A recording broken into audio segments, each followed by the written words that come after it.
yang saya hormati, alhamdulillah ini kehormatan bagi saya hadir di sini, ya, jauh-jauh dari Bogor. Ini rupanya dulu saya tahun 90 pernah 6 bulan di Panyingkiran. Barangkali orang sini tahu nggak Panyingkiran di mana? Tidak jauh dari sini. Rawamerta ya. Kalau tidak salah ya 30 menit. Dan ini adalah kehadiran saya pertama kali di pesantren ini, dan seperti yang disampaikan Pak Kiai tadi, ini hanya takdir yang memungkinkan saya hadir jauh-jauh dikirim sehingga bertemu dengan ibu bapak sekalian.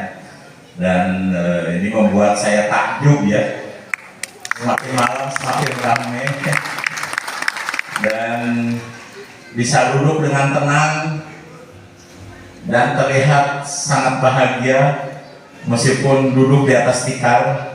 Ini sesuatu yang luar biasa, barangkali bagi orang Jakarta yang tidak terbiasa tidak terbayangkan hal yang seperti ini.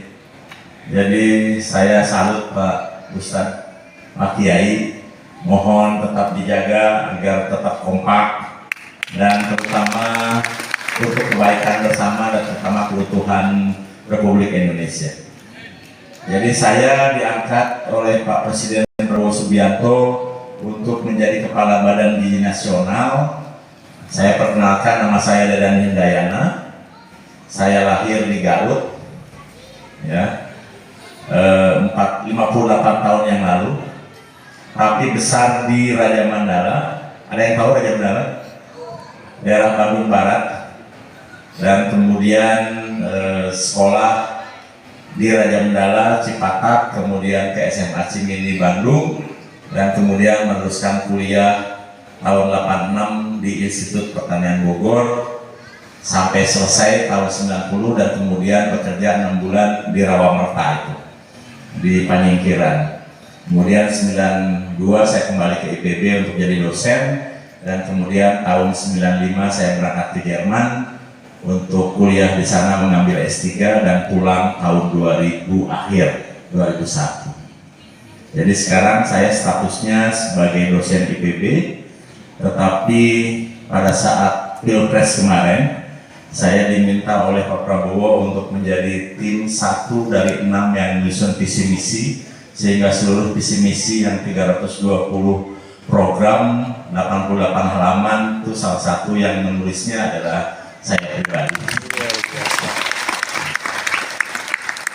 Dan kemudian setelah selesai Pilpres dibentuklah Badan Gizi Nasional, dan saya tidak sangka, mungkin karena ini takdir juga para kiai, dan saya diminta untuk menjadi Kepala Badan Gizi Nasional yang pertama sekaligus memimpin dari tidak ada orang menjadi banyak orang, dari tidak ada kantor jadi ada kantor, dari tidak ada program sekarang programnya sudah hampir jalan. Sampai hari ini sudah melayani 3,92 juta di seluruh Indonesia. Biasa.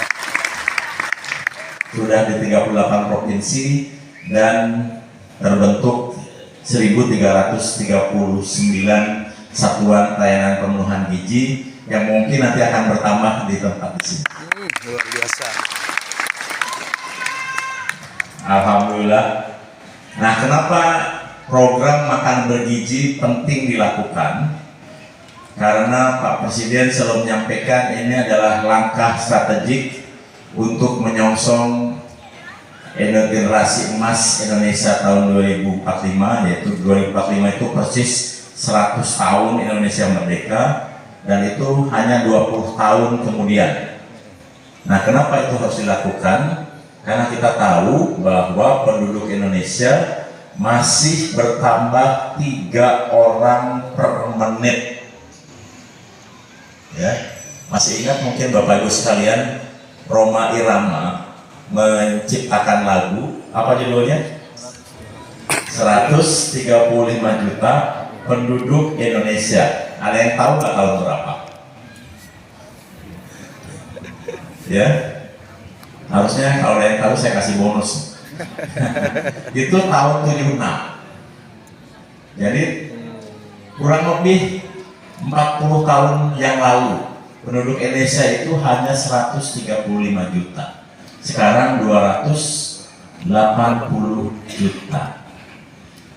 Kenapa sedemikian besar? Karena masih banyak yang punya prinsip, nanti mungkin Pak Kiai bisa mengupasnya. Banyak anak, banyak rezeki. Betul? Betul. Setiap anak, setiap makhluk sudah disiapkan rezekinya. Itu rata-rata yang dipegang oleh seluruh kita. Tapi ada yang lupa bahwa ada pelajaran satu yang penting yang diajarkan kepada seorang nabi yang paling pintar di permukaan bumi, yang hampir lupa bahwa beliau masih seorang makhluk, sehingga Allah Subhanahu wa Ta'ala mengajarkan kepada beliau untuk belajar dengan seorang nabi agar paham ada langit di atas langit. Ada yang tahu nggak siapa yang mengajarkan dan siapa yang diajarkan? Sulaiman. Haji Nabi Musa. 100 bapak pasti tahu lah. Siapa yang mengajarkannya, Pak?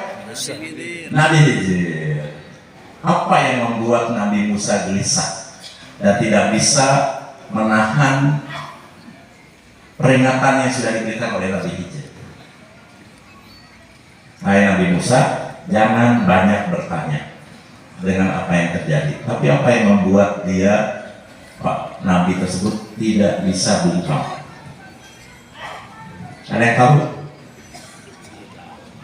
Kisah ketika di dalam perjalanan ada seorang anak yang disembelih. Apa jawabannya?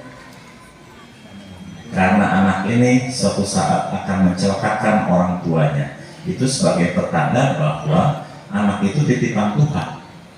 Ya, jangankan punya anak dua, anak satu pun kalau tidak mampu mendidiknya, lebih baik memikirkannya dengan sangat baik.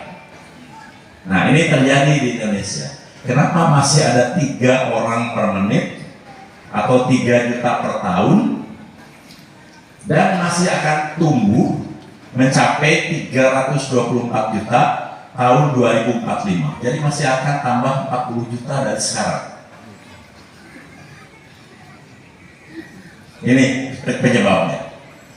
Nah, dari mana pusat pertumbuhan penduduk Indonesia itu? Jadi saya kemudian mencari penyebabnya dan kemudian keluar data statistik yang mengatakan terkait dengan anggota rumah tangga per pengeluaran yang kemudian dibagi menjadi keluarga miskin, keluarga rentan miskin, keluarga menuju kelas menengah, dan kelas atas. Di situ kita kemudian bisa lihat statistiknya bahwa kelas atas itu anggota rumah tangganya hanya 2,84. Artinya apa? Kalau ada satu ibu, satu bapak, maka anaknya rata-rata 0,84. Jadi satu ibu digantikan oleh 0,8 anak, satu ayah digantikan oleh 0,8 anak. Ibu dan bapak digantikan oleh 0,84. Artinya kalau ada 100 keluarga kelas atas yang kaya raya, yang bisa menghidupi seluruh yang hadir di sini dengan mudah, itu 84 keluarga anaknya 1 dan 16 keluarga anaknya 0. Nah, ini tren yang terjadi pada kelas atas. Dan ini mulai terjadi di negara-negara seperti Korea, Jepang, Australia, di mana penduduknya akan turun. Bangsa yang akan hilang pertama kali di permukaan bumi karena pertumbuhan penduduknya yang minus, yaitu Korea Selatan. Karena sudah maju, kemudian angka pertumbuhannya 0,7 sekian. Jadi satu penduduk digantikan oleh 0,7, lama-lama akan hilang. Nah, di mana sumber pertumbuhan penduduk Indonesia? Yaitu dari keluarga yang pendapatan rata-ratanya di bawah 1 juta dan pendidikannya rata-rata 9 tahun, yaitu yang disebut dengan kategori kelas miskin. Berapa anggota rumah tangganya? Yaitu 4,78. Jadi kalau ada satu ibu, satu bapak, maka rata-rata anaknya 2,78. Atau bisa diartikan juga kalau ada 100 keluarga miskin, maka 78 keluarga anaknya 3. Ya, 22 keluarga anaknya 2. Nah, kalau kita gabungkan antara miskin dan rentan miskin, maka anggota rumah tangganya 4,56. Itu artinya kalau ada 100 keluarga miskin dan rentan miskin, 56 keluarga anaknya 3, 44 keluarga anaknya 2. Itulah sumber pertumbuhan penduduk Indonesia. Jadi ada tren di Indonesia itu semakin rendah pendidikan, semakin rendah pendapatan, anaknya makin banyak. Yang pendapatannya rata-rata hanya 1 juta dan kemudian sekolahnya rata-rata 9 tahun. Artinya hanya pendidikan SMP. Nah, oleh sebab itu Pak Presiden gelisah. Kenapa? Karena 60% anak tersebut tidak pernah punya akses terhadap menu dengan gizi seimbang. Jadi kalau makan itu ada nasi, ada bala-bala, ada mie, ada bihun, ada kerupuk. Asal kenyang. Itu semuanya karbohidrat. Ya, tidak ada proteinnya, tidak ada seratnya, tidak ada buahnya, bahkan susu. Karena 60% dari kelompok itu tidak pernah minum susu. Bukan tidak tahu susu bermanfaat, karena susu itu di dalam Quran disebutkan ada 2 ayat. Minumlah dari perut sapi, karena itu akan baik untuk pertumbuhan. Nah, 60% penduduk Indonesia anak-anaknya tidak pernah minum susu, bukan tidak tahu, tetapi tidak mampu beli susu. Oleh sebab itulah program ini diadakan untuk bisa mengintervensi kelompok itu. Karena anak-anak yang sekarang masih ada dalam kandungan, anak-anak yang sekarang masih balita, yang dibawa nih ada yang balita, ada juga yang sekarang di PAUD, ada juga yang sekarang di SD, ada juga yang sekarang di SMP dan SMA. 20 tahun kemudian, tahun 2045, itu akan menjadi tenaga kerja produktif. Karena yang sekarang ada di kandungan 20 tahun usianya 20 tahun. Yang sekarang di SD kelas 6 12 tahun, 20 tahun kemudian usianya 32. Betul? Kalau yang sekarang di SMP usianya 15 tahun, 20 tahun kemudian 35, itu adalah tenaga kerja produktif kita. Nah, kalau tidak diintervensi dengan gizi seimbang, mereka akan tumbuh menjadi tenaga kerja produktif yang tidak optimal dan mungkin kurang berkualitas sehingga tidak bisa bersaing dengan bangsa lain. Oleh sebab itu program makan bergizi sekarang harus dilakukan, mencakup 82,9 juta mulai dari ibu hamil karena kita memikirkan anak dalam kandungan sampai anak SMK. Itu penting sekali. Makanya program ini begitu masifnya. Jadi artinya sepertiga penduduk Indonesia akan diberi makan setiap hari oleh pemerintah Republik Indonesia. Luar biasa. Seperti itu. Dan akan menghabiskan anggaran yang luar biasa. Jadi tugas saya adalah bagaimana memastikan sepertiga penduduk Indonesia bisa makan tiap hari minimal 1 kali. Itu tugasnya. Karena kegelisahan itu, data-data itu, mohon dimaklumi ya Bapak-Bapak sekalian, betapa pentingnya itu. Jadi kalau kita tidak intervensi sekarang, mungkin pertumbuhannya akan lemah. Nah, kebetulan alhamdulillah saya itu punya 2 anak laki-laki, ya, satu usianya 30 tahun, satu lagi usianya 27 tahun lebih sedikit. Dua-duanya tidak ada yang lebih rendah tingginya dari 181. Sebagai bentuk bahwa tinggi badan bukan karena genetik saja, tetapi disebabkan oleh gizi. Sama kalau kita mau bercocok tanam, di mana kita cocok tanam? Di tanah yang subur. Kenapa harus subur? Karena gizinya baik. Nah, kalau kita tanam tanaman saja harus cari yang subur, anak pun harus demikian. Jadi apa yang dilakukan, yang diwajibkan oleh istri saya kepada anak itu, yaitu wajib minum susu sampai anak kelas 2, SMA kelas 2. Setelah SMA kelas 2 dan kelas 3 sudah istilahnya bukan lagi fardu, tapi sunnah. Silakan saja. Ya, karena sudah cukup pertumbuhannya. Bahkan yang kecil itu tingginya sekarang 185 cm, minum susunya 2 liter sehari. Kalau makan dulu, begitu sudah selesai dia bisa makan. Istri saya itu membuat satu nasi tim dalam satu mangkok, isinya ada sayur, wortel dan sebagainya, di blender pakai daging. Harus habis setiap hari. Makanya pertumbuhannya optimal. Jadi tubuhnya tinggi. Saya kan 168, istri saya 168, anak saya 185. Jadi sama dengan pemain PSSI sekarang yang 18 pemain itu produk makan bergizi di Belanda. Jadi pemain PSSI sekarang kan bagus-bagus, tinggi-tinggi, bukan karena hanya genetik, tapi itu adalah produk makan bergizi. Makanya PSSI-nya bagus kan. Jadi bisa bersaing, bisa mengalahkan Bahrain, bisa mengalahkan Arab Saudi gitu ya, dengan tinggi yang sama, kuat-kuat karena tulangnya besar. Nah, itulah yang diharapkan oleh pemerintah kita untuk menghasilkan generasi yang unggul. 1000 hari pertama, yaitu mulai dari kandungan sampai anak 2 tahun di luar kandungan, itu kita untuk mengatasi stunting karena itu adalah proses pertumbuhan anak, pertumbuhan otak, kecerdasan. Tetapi penting juga ketika kita mengintervensi ketika anak tumbuh untuk pertumbuhan fisik dari usia 8 sampai 18 tahun.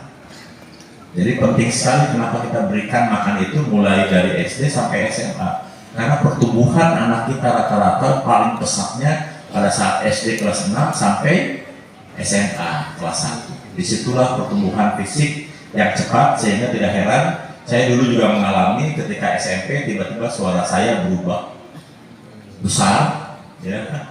Nah kemudian tulang saya jadi besar, itu karena proses pertumbuhan. Kalau dalam proses pertumbuhan itu kita tidak intervensi dengan gizi yang seimbang, maka tidak akan tumbuhnya tidak optimal.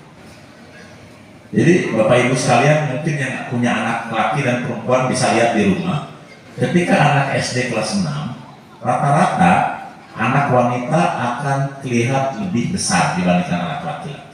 Karena wanita tumbuh lebih cepat dibandingkan laki-laki, 2 tahun lebih cepat. Jadi kalau lihat film-film, ya suka nonton film nggak?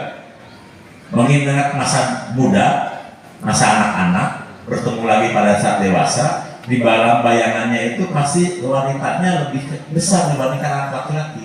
Karena pada saat kecil itu wanita tumbuh lebih cepat. Nanti ketika SMP, barulah laki-laki tumbuh dan biasanya tumbuh lebih pesat dibandingkan wanita. Kecuali kalau wanitanya juga memiliki gigi yang baik. Seperti itu.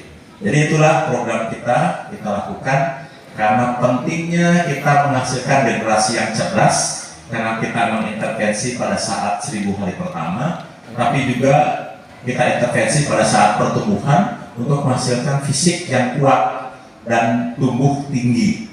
Jadi yang kita ingin hasilkan adalah generasi yang cerdas dan tubuh tinggi. Kemudian nanti datang ke pesantren ini diisi dengan rohani, cerdas, tinggi, pinter, tapi juga beriman. Gitu ya Pak?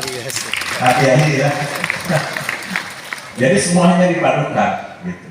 Nanti setelah tumbuh dikirimlah ke pesantren, dan pesantren itu termasuk salah satu target untuk program makan bergizi. Karena di Indonesia ada 5 juta santri, ada 30.000 pesantren, jadi semuanya harus punya satuan pelayanan pemenuhan gizi di pesantren itu. Jadi akan ada kurang lebih 5 juta dibagi 3.000. Nah, itu adalah satuan pelayanan yang akan ada di pesantren-pesantren. Karena itu termasuk yang harus diberi makan bergizi. Kita sudah kontrol beberapa pesantren, ada di Garut, ada di Cirebon, ada di Jawa Tengah, Jawa Timur, Malang.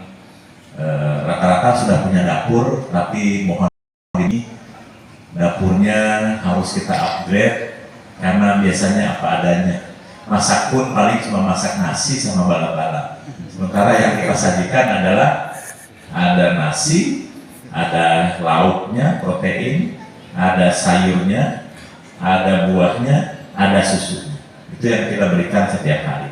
Itulah program yang diamanatkan ke saya untuk memberi makan sepertiga penduduk Indonesia setiap hari, dan kita sudah diberi target oleh Pak Presiden untuk mempercepat sehingga kita usahakan di akhir November atau awal Desember 82,9 juta itu sudah bisa menerima manfaat makan bergizi, sehingga akan dihasilkan generasi yang cerdas, kemudian tubuh optimal, dan nanti kita kirim ke pesantren-pesantren untuk mendapatkan siraman rohani supaya juga bertingkah laku yang sopan, baik, dan kemudian taat beribadah. Saya kira itu ya yang bisa saya sampaikan. Aku terlalu lama nanti Pak Kiai nanti bosan. Tapi itu adalah investasi terbesar pemerintah Republik Indonesia terhadap SDM masa depan kita. Jadi kalau ini sudah jalan, uangnya besar sekali yang akan dikeluarkan, dan siapakah yang akan diuntungkan dengan program ini? Satu, rakyatnya akan diberi makan makanan bergizi. Yang kedua, nanti di setiap satuan pelayanan itu dibutuhkan 50 orang yang bekerja. Dan rata-rata yang bekerja di satuan pelayanan itu adalah ibu-ibu yang biasa masak, yang usianya antara 35 sampai 50, yang tidak bisa bekerja di mana-mana, kemudian bisa kerja di satuan pelayanan. Jadi kalau nanti ada 30.000 satuan pelayanan pemenuhan gizi atau di dapur, maka akan ada 1,5 juta tenaga kerja yang bisa diserap, dan kalau bisa itu adalah penduduk lokal. Nah kemudian ketika kita masak, ibu-ibu tahu ya, yang harus dimasak butuh apa? Butuh bahan baku. Jadi untuk melayani 3.000 setiap hari itu butuh 200 kg beras, butuh 3.000 telur sekali masak. Kalau kita menginginkan ada 3.000 telur, berapa ayam yang harus ada? Ada yang tahu nggak? 3.000. Bukan 3.000, karena satu ayam itu tidak meletakkan telur satu, tetapi 0,8 telur. Jadi 2 hari sekali dia meletakkan telur. Jadi untuk menghasilkan 3.000 telur butuh ayam 4.000. Gitu. Butuh ayam 350 kg. Kalau 1 kilogramnya satu ayam, maka setiap kali masak butuh 350 kg 30 ayam. Dari mana tuh? Ini adalah seluruhnya peluang usaha yang bisa dilakukan oleh masyarakat di sekitar satuan pelayanan pemenuhan gizi. Nanti Pak Kiai di sekitar sini kalau ada dapur SPG, berarti kan harus ada yang bisa beternak ayam petelur, harus ada yang bisa memelihara ayam pedaging. Butuh juga 300 kg sayur setiap hari. Berapa banyak tuh? Jadi saya bayangkan kalau Senin tanam kangkung, dipanen 300 kg, berarti kan harus tanam berapa petak? Nanti bisa direncanakan. Gak mungkin besoknya makan kangkung lagi, tapi harus makan bayam. Artinya Senin nanam kangkung, Selasa nanam bayam, kemudian Rabu nanam cesim, Kamis nanam terong, kemudian Jumat nanam brokoli. Nah itu harus ditanam sebanyak 300 kg yang bisa dipanen untuk dimasak setiap hari. Ini artinya peluang untuk para santri, Pak Kiai mengkoordinir masyarakat untuk nanam, memanfaatkan lahan yang ada. Seperti itu. Butuh juga 350 kg buah setiap hari. Di Bogor ini sekarang buah-buah lokal seperti misalnya pisang, itu yang biasanya tidak laku sekarang laku. Kenapa? Karena dibeli oleh Badan Gizi untuk diberikan kepada anak-anak setiap hari. Jadi ini senang sekali para petani. Kemudian kita berikan susu 200 liter, 200 ml setiap hari. Butuh berapa? Artinya minimal butuh 450 liter setiap hari. Berapa sapi yang harus ada? Kalau sapi masyarakat itu satu sapi hanya bisa 10 liter, artinya butuh Kalau atas 50 liter butuh 45 sapi. Kalau sapinya bisa 30 liter, tapi itu sudah teknologi maju, berarti butuh berapa? 15 ekor sapi. Jadi nanti di sini harus ada sapi untuk bisa menghasilkan susu. Jadi inilah potensi ekonomi yang juga bisa lahir dari program ini. Jadi seluruh jemaah yang hadir ini bisa kemudian melihara ayam, melihara ikan, melihara bebek, menanam sayuran, menanam buah, atau melihara sapi yang bisa memasuk kebutuhan makan itu. Karena yang kita berikan sekarang adalah market baru atau pasar baru, karena belum pernah ada. 82,9 juta itu artinya market baru atau pasar baru yang bisa menumbuhkan produktivitas wilayah. Kalau Badan Gizi sudah melayani 82,9 juta, kemudian saya menginstruksikan tolong makan telur 1 hari. Hari Senin itu kita makan telur. Berapa telur yang dibutuhkan untuk 82,9 juta? 82,9 juta butir telur. Berapa ton itu? Kalau 1 kilonya 16, maka butuh 5 ton telur sekali masak. Besar kan? 82,9 juta itu artinya harus ada 100 juta ayam supaya menghasilkan 82,9 juta telur. Ada nggak jumlahnya itu? Ada kalau ibu-ibu dan bapak kemudian melihara itu sekarang. Jadi ini kebutuhan yang sangat besar. Jadi nggak usah khawatir. Kenapa? Karena Badan Gizi sekarang dibekali dengan anggaran cukup besar. Bahkan tahun ini sudah dianggarkan 71 triliun, akan ditambah 50 triliun, jadi 121 triliun. Sudah merupakan anggaran terbesar untuk sebuah badan baru. Tahun depan mungkin sudah akan di atas 250 triliun. Jadi itu sudah tidak ada kementerian yang jauh lebih besar untuk mengelola anggaran. Untuk apa? Untuk beli bahan baku itu. Jadi kalau selama ini ada program dari pemerintah, ayo kita tanam sayur, ayo kita pelihara ikan, ayo kita pelihara lele, memelihara itu mudah, pasti mudah sekali dilakukan. Apa yang jadi kendala? Tidak ada yang beli, makanya kemudian orang kapok melakukan budidaya tanaman. Nah sekarang dengan hadirnya Badan Gizi, semua itu akan dibeli oleh Satuan Pelayanan Pemenuhan Gizi di wilayah masing-masing, dan kita harapkan bahwa itu akan meningkatkan lapangan pekerja untuk masing-masing wilayah, produktivitas wilayah dengan melihara ayam, petelur, ayam pedaging, nanam sayur, nanam buah, melihara sapi dan lain-lain. Itu kita yang harapkan seperti itu. Jadi Badan Gizi akhirnya berfungsi dua, menciptakan kebutuhan atau meng-create atau menciptakan market baru, dan juga menjamin pembelian. Jadi kalau Abah ini nanti sudah punya dapur di sini, maka Abah akan terima uang 10 miliar per tahun. Untuk apa? Untuk membeli bahan baku itu. Jadi dari 10 miliar itu 85%-nya atau 88,5 miliarnya dipakai untuk beli bahan-bahan baku itu. Makanya harus ada yang nanam. Kemudian 10,5%-nya digunakan untuk bayar ibu-ibu yang kerja itu. Jadi semuanya akan hidup seperti itu. Dan setiap kali ada Satuan Pelayanan Pemenuhan Gizi berdiri, maka dibutuhkan 15 supplier.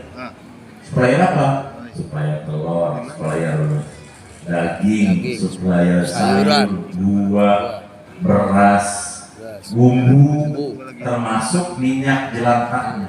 Karena untuk goreng kan banyak minyak jelantah besar. Nah minyak jelantah itu dikumpulkan oleh para pengumpul, kemudian diekspor. Untuk apa? Dan dihargai lebih mahal dibandingkan minyak yang belum dimasaknya. Untuk apa? Untuk biofuel atau untuk bahan bakar pesawat terbang. Gitu ya. Bahkan di Klaten itu para pemuda yang tadinya sering nongkrong sekarang menjadi giat untuk mengumpulkan sampah-sampah organiknya dari sekolah-sekolah, dari satuan pelayanan untuk dikirim ke kebun-kebun sehingga sampahnya pun berguna. Seperti itu. Jadi ini adalah kegiatan untuk investasi SDM masa depan karena pertumbuhan penduduk Indonesia rata-rata lahir dari yang pendapatannya rendah dan SDM sekolahnya rendah, diintervensi, tapi yang diuntungkan adalah ekonomi masyarakat. Betul. Saya kira itu yang ingin saya sampaikan, Bapak. Terima kasih atas undangannya. Ini kehormatan bagi saya. Mudah-mudahan berkah bagi semua. Amin. Dan marilah sukseskan program ini. Amin. Karena ini untuk menyongsong Indonesia masa depan agar negara kita bisa bersaing dengan negara lain dengan menghasilkan SDM yang sangat berkualitas dan ekonominya pun akan tumbuh karena besar sekali anggaran yang bisa cair dan kemudian bisa meningkatkan pendapatan dari kita semua. Luar biasa. Terima kasih. Mudah-mudahan bermanfaat dan mudah-mudahan kita bertemu lagi. Mungkin bisa saja nanti setelah ini banyak yang tertarik untuk yang punya rumah kosong daripada nganggur diubah menjadi satuan pelayanan pemenuhan gizi, ya kan? Boleh tuh. Atau ada yang punya tanah kemudian bisa bekerja sama. Bahkan sekarang itu ada 5 tahun lalu banyak ya di daerah itu yang bangun lapangan futsal.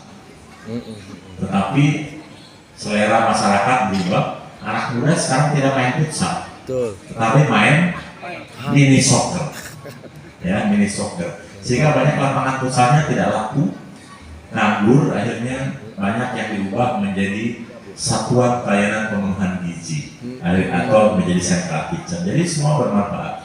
Di Cibubur tuh tiba-tiba ada restoran terkenal berubah menjadi satuan pelayanan pemenuhan gizi. Kenapa? Karena pengunjungnya udah pasti 3.000 per hari. Jadi itu captive market yang bisa, kalau kita bikin restoran Padang, berapa sih yang akan hadir setiap hari ke restoran itu. Tetapi kalau bekerja sama dengan badan gizi dan kemudian melayani 3.000 orang, itulah 3.000 orang yang bisa makan setiap hari. Jadi sesuatu yang sangat pasti. Luar biasa. Saya kira itu ya yang ingin saya sampaikan. Wabillahi taufiq wal hidayah. Wassalamualaikum warahmatullahi wabarakatuh. Waalaikumsalam warahmatullahi wabarakatuh.